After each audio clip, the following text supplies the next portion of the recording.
Bonjour, donc je suis Marine Prodon, journaliste pour le journal de la semaine. Bienvenue sur cet espace interview. Est-ce que dans un premier temps, vous pouvez vous présenter, s'il vous plaît? Oui, bien sûr. Je m'appelle Thierry Horry. Je suis maire de Marly et vice-président de l'Eurométropole de Metz, chargé des finances. Donc vous êtes présent sur cette 3e édition des Assises de l'immobilier. Qu'est-ce que vous en attendez, vous, personnellement, et en quoi ça peut faire rayonner le territoire? Alors, à titre personnel, c'est plutôt en tant que maire que ça m'intéressait effectivement de venir au salon de l'immobilier, parce que dans ce salon, on y retrouve finalement l'ensemble des acteurs de l'aménagement du territoire, et un maire veut être plus pertinent dans ses rendez-vous, et c'est plus simple effectivement quand il y a un lieu qui rassemble tout le monde. Ensuite, au niveau du rayonnement du territoire, quand vous avez plus de 700 personnes inscrites et que toute la France vient sur Metz ou sur l'Eurométropole de Metz, c'est particulièrement intéressant. Et donc c'est d'autant plus intéressant parce que j'en discutais dans les allées avec les professionnels.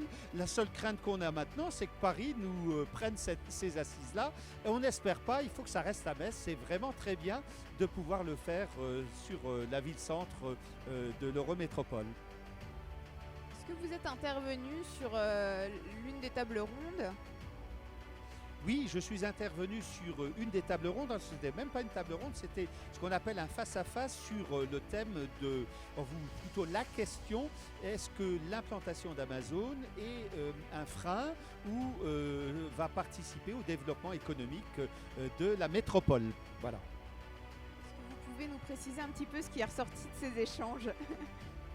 Alors il faut avouer que ce face-à-face était plutôt un regard croisé avec quelque part un constat. C'est d'abord Amazon, bien sûr, est une entreprise qui est plutôt décriée par des associations environnementales ou par quelques médias, ce qui peut se concevoir parce qu'il y a de réelles raisons de pouvoir critiquer l'entreprise, mais en tout état de cause sur ce qu'on a vu, puisqu'on a 1 mois et demi de recul de l'implantation d'Amazon sur l'Eurométropole, et c'est en voisin, je le dis, puisque c'est juste à côté de Marly, pas sur mon banc communal, mais juste à côté.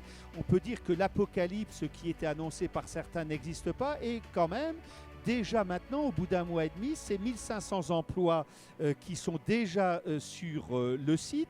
En tant que vice-président aux finances, je sais qu'au moins Amazon, en matière de recettes fiscales pour les collectivités locales, ce n'est pas rien, puisque en termes de reversement à la métropole, ça sera plus de 6 millions d'euros qui vont venir dans les caisses de la métropole. Et je ne parle pas de ce qui va rentrer dans les caisses donc, de la ville d'Osny, où est basé Amazon.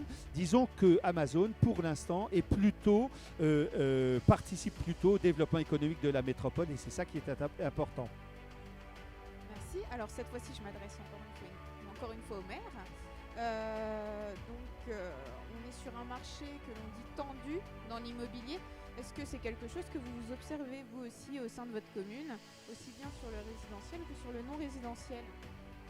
Alors, je sais que c'est peut-être conjoncturel pour l'ensemble des communes. En ce qui concerne ma ville, ça fait des années déjà qu'il y a des tensions effectivement sur le marché de l'immobilier, et c'est toute cette problématique que dès lors que vous avez une ville qui est bien située, ce qui est le cas de Marly, proche des autoroutes, proche de la rocade, qui est vraiment particulièrement accessible. J'imagine qu'elle est aussi, mais depuis des années, et pas seulement depuis que je suis maire, qui offre tous les services possibles à ses citoyens, que ce soit dans le domaine de la santé, du commerce ou d'autres, et puis de l'enseignement. C'est vrai qu'il y a une tension. Pour nous, on a l'habitude, mais c'est peut-être une nouveauté pour d'autres villes, mais en tout cas, on a cette habitude-là. Vous savez que quand quelqu'un veut s'implanter à Marly, soit pour être propriétaire, soit simplement pour être locataire, pour un seul logement, il y a 3 ou 4 candidats. Disons que pour nous, c'est plutôt structurel, mais c'est comme ça parce qu'on a cette chance-là, c'est d'être à Marly et d'y être bien. Merci beaucoup pour vos réponses.